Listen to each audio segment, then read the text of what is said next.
نحمده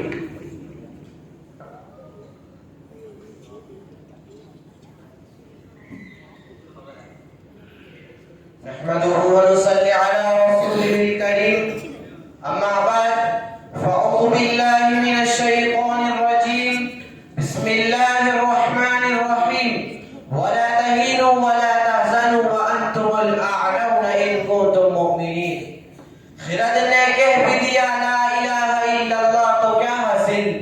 خرد نے کہہ بھی دیا لا الہ الا اللہ تو کیا حاصل دل و نگاہ مسلمان نہیں تو کچھ بھی نہیں محترم حاضرین معزز سامعین اکرام اللہ تبارک و تعالی نے قرآن کریم میں مسلمانوں کی سربلندی و برتری کی ایک تدبیر بتلائی ہے بڑے پرخصوص لہجے اور بھرپور اعتماد کے ساتھ بابانگ دہل اور ڈنکے کی چوٹ پر اعلان کیا ہے اے مسلمانوں تم کامیاب ہو تم اس دنیا کے مالک ہو دنیا کی تمام چیزیں تمہارے لیے ہیں عزت و شرافت کی تم ہی ٹھیکیدار ہو کائنات تمہارے آگے جھک سکتی ہے چرند و پرند تمہاری اطاعت کر سکتے ہیں لیکن اس کے لیے ایک شرط لگائی ہے وَأَنْتُمُ الْأَعْلَوْنَ إِن كُنتُم مُؤْمِنِينَ فرمایا تم ہی سر بلند ہو بشرط کہ تم کامل مومن ہو ایمان کی حلاوت و چاشنی تمہارے اندر موجود ہو یقین کامل کی دولت سے مالا مال ہو اور مومن کی تمام صفات تمہارے اندر موجود ہو فرزندان اسلام اللہ تبارک و تعالی نے اس مختصر سے جملے اور اس چھوٹی سی آیت میں حقیقت کا انکشاف کیا ہے آنکھیں کھول دی ہے اور صاف طریقے سے فرما دیا ہے تمہیں گھبرانے کی ضرورت نہیں کوئی خوف محسوس نہ کرو دنیا کی کوئی چیز تمہارا کچھ نہیں بگاڑ سکتی شیر تم سے ڈر سکتا ہے چیتا تم سے کپا پا سکتا ہے دنیا کی بڑی سے بڑی تمہاری غلام بن سکتی ہے لیکن اس کے لیے ایک شرط لگائی ہے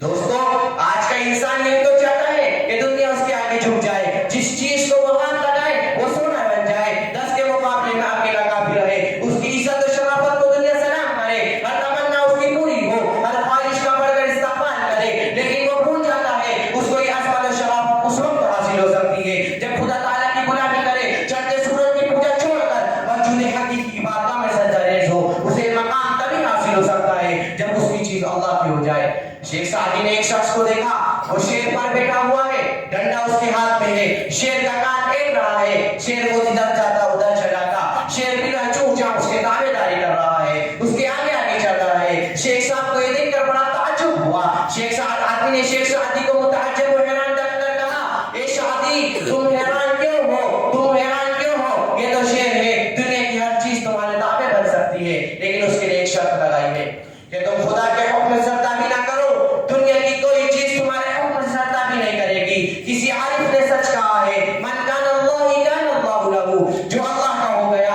اللہ اس کا ہو گیا حضرات آج مسلمانوں کی حالت یہ ہو گئی ہے وہ ایمان سے کو سدور حقیقی معرفت کا اس کے پاس کوئی نام و نشان نہیں نہ اس کا کوئی مقام ہے نہ منصب ٹھکانا وہ در در کی ٹھوکریں کھاتے پھر رہا ہے کل جو تمام دنیا پر حکومت کرتا تھا آج خود غلام بنا ہوا ہے کل جو سمندر میں گھوڑے ڈال دیتا تھا آج خود پانی سے ڈرتا ہے کل جو ہواؤں میں روح موڑ دیتا تھا آج ہواؤں کی تھپڑے اس کے روح کے زیبا کو جھلسا دیتے ہیں کل جو آنکھ سے صحیح سلامت نکل جایا کرتا تھا آج اس کی حالت یہ ہو گئی ہے کہ ایک ہی چنگاری اس کے پورے وجود کو خاکستر کر دیتی ہے کل جو حاکم تھا آج محکوم ہے کل جو آقا تھا آج غلام ہے حقیقت یہ ہے کہ فراغت اور رغبت نے اسے ہر چارے جانب سے گھیر دیا ہے پریشان ظہور اس کی خالی قسمت بن گئی ہے اس کا ایمانی شعلہ سد پڑ چکا ہے مولانا حالی نے درد بھرے انداز میں اس کا رونا رویا ہے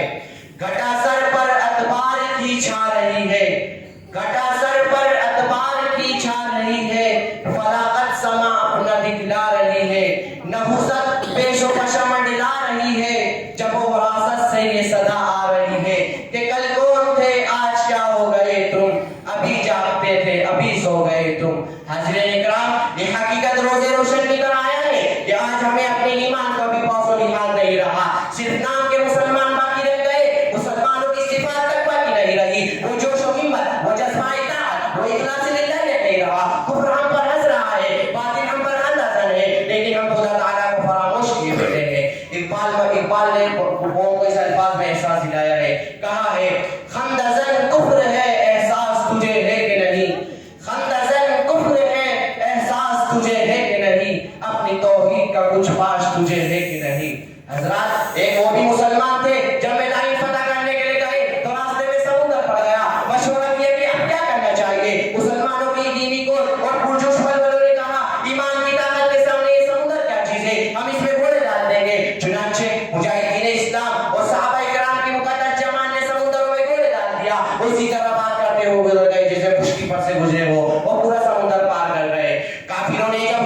کی تو یہ کہتے ہوئے بھاگ گئے دیو آ گئے دیو آ گئے. اسی طرح مجاہدین اسلام کو فتح حاصل ہوئی. اقبال نے خود ترجمہ کی ہے دشت تو دشت ہے دریا بھی نہ چھوڑے ہم نے, دشت تو دشت ہے دریا بھی نہ چھوڑے ہم نے, بحر ظلمات میں دوڑا دیے گھوڑے ہم نے. سامعین کرام اگر وہ ایک یہ سب واقعہ نہیں بلکہ تاریخ کی صفات میں آپ کو سینکڑوں ہزاروں واقعات مل جائیں گے جس میں مسلمانوں نے ہر میدان میں فتح پائی. انہوں نے پہاڑوں سے ٹکر لی تو پہاڑوں کی سنگینی کے دل چھوٹ گئے. برق و بادل میں آئے ہوئے تو ان کا رخ موڑ دیا گیا, ان کا رخ موڑ دیا گیا. جنگلوں میں گئے تو جنگل نے بڑھ چڑھ کر استقبال کیا, ہاتھ پہ ہاتھ ڈالا تو سونا بنا دیا. چرندوں پرندوں درندے سب ان کے تابع فرما ہو گئے. سمندروں کے قطرے بیابانوں کے درے پہاڑوں کی گڈھا سب نے خوش آمدید کہا. اقبال نے درست فرمایا وہ معزز تھے زمانے میں مسلمان ہو کر, وہ